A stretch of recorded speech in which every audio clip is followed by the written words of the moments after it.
Hello guys, Hello. It is March 3rd, 2017. So 7 Democrat senators also met with the Russian ambassador. I'm just going to play this. Until you find the following list Let's see. of Democratic senators, but to the casual observer, it may look like they're trying to hide something.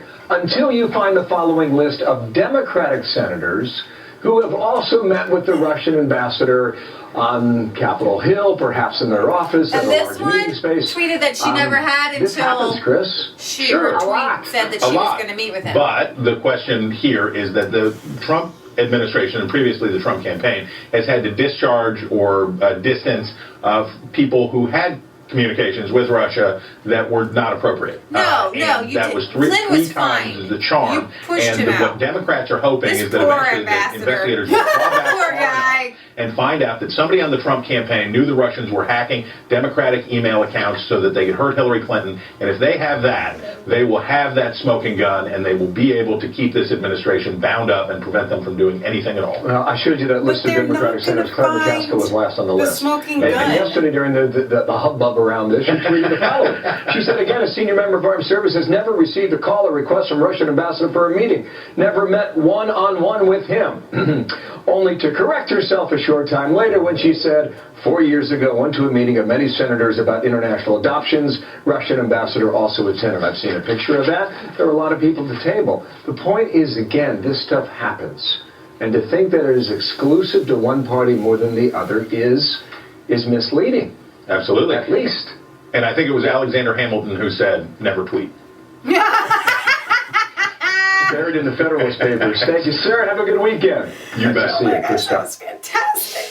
Oh my gosh. So listen, this whole thing just has my head spinning because I'm thinking to myself, you literally cannot buy a Russian product if you are in the government, if you're a Republican, or they are going to come and like confiscate it from your home and arrest you. I mean, it's ridiculous. So, do you want to do the Gowdy and video separate, or do you want to do it now? No, do it now. All right, we're going to go to Trey Gowdy, Gowdy. one of our other favorites. We'll get a bigger What renegade. questions do you have for him remaining?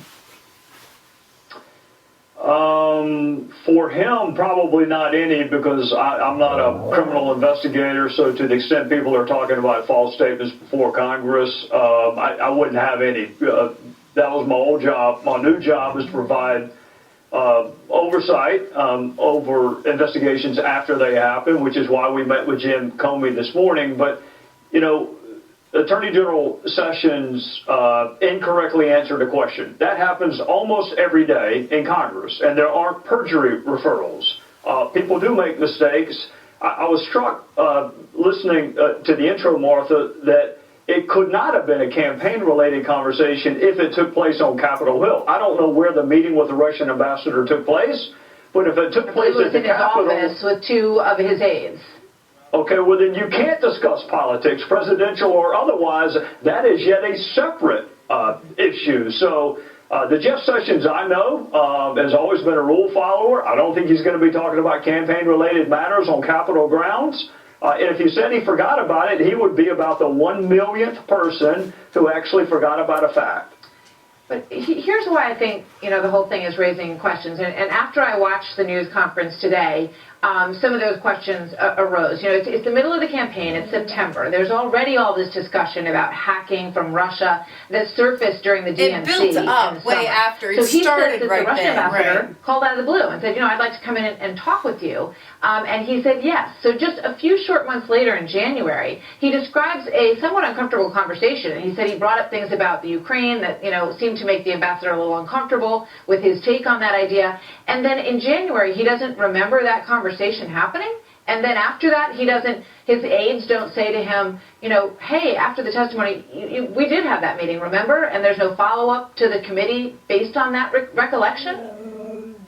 Well, it's up to him. He's the one that gave the testimony before the Senate Judiciary Committee. It's up to him to clarify it. I'm just telling you, having been there for 6 years, almost every witness gets some fact incorrect. That is not tantamount to perjury. I'm not prejudging this. The FBI is welcome to look at it. If the Senate feels that strongly about it, they can send a referral to the FBI. but simply making a factual error is not tantamount to perjury. All right, so the investigation is ongoing. You met with the FBI director this morning. I watched Congressman Schiff come out and speak about that earlier today. He said that, the FBI has only given us a fraction of what they know here. He seemed very rattled that they're not sharing enough about whether or not there was collusion between the Trump campaign and the Russians. That is the main question. What's your takeaway? What are you able to share about that? I was in the same room for the same morning, and it is exactly the opposite. I have never heard a federal law enforcement agent give with that degree of particularity and detail an update on an inquiry. And as you may recall, I was a federal prosecutor for 6 years, so I have talked to lots of FBI agents. He went so far beyond what any other administration official has ever done, whether it's Eric Holder, Loretta Lynch, or his predecessor, Robert Mueller. They never gave us this level of detail and specificity. He bent over backwards, not just the DNC. I want to investigate all aspects of Russia, not just Podesta's email, everything. Hacking our infrastructure, attempts to hack the RNC, whatever they did, look at it. But Congress does not run parallel criminal investigations with the FBI. We're not equipped to do it. We're not supposed to do it.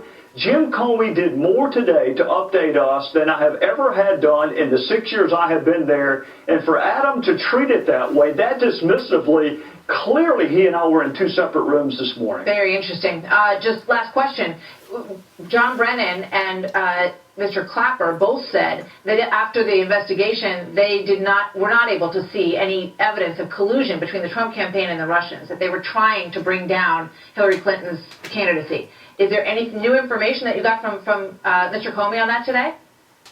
Well, if I did get new information, despite how adeptly you asked that question, I would not be able to share it given the nature of our hearing. But I will tell you this, to the extent people are relying on media reports, whether it's the New York Times or the Washington Post, upon which to base their factual assertions, I would tell them to be very, very careful. I'm not going to say any more than that, other than the person leading the investigation on behalf of the United States government, the head of the FBI, listen to what he has to say. Don't listen to anonymous sources who leak classified information, which, oh, by the way, is also against the law. Between Jim Comey and a reporter from the New York Times, I'm done Jim with you. Comey. I'm done with you. Thank you very much. Thank you. I'm done with you. And you got. See, here's the thing. You can listen to Fox News. You can listen to CNN. Everybody has an agenda. And I'm going to tell you what. This whole thing is a cover-up. What's going on right now is a bait and switch to get us thinking about this, because we're not looking at Hillary Clinton and all of her email stuff and all of everything that she did. Eric Holder, that's a whole other separate mess. Eric Holder was Attorney General, and he sold guns down into Mexico. It was called Fast and Furious, and he lied about that under oath, but he didn't even recuse himself.